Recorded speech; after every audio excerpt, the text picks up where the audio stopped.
సామెతల గ్రంథం 10:18 ఈ మాట రాశారు, అంతరంగమున పగ ఉంచుకున్నవాడు అబద్ధికుడు.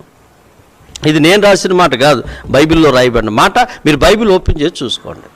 అంతరంగం, మనకు కొన్ని రంగాలు తెలుసు. రణరంగం, ఏమంటే సినీ రంగం, వ్యాపార రంగం, ఏమంటే మనసే రణరంగం. ఒక ఆమె పుస్తకం రాసింది, మనసే రణరంగం.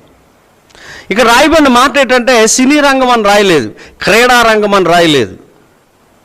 ఏమంటే మరి ఏ రంగం అంటే అంతరంగం, మనస్సులో. నీ మనస్సులో నువ్వు పగుంచుకుంటే నువ్వు అబద్ధికురాలివి. మనస్సులో నేను పగుంచుకుంటే నేను అబద్ధికుడిని. సోదరులారు, ఒకసారి ఆలోచించండి.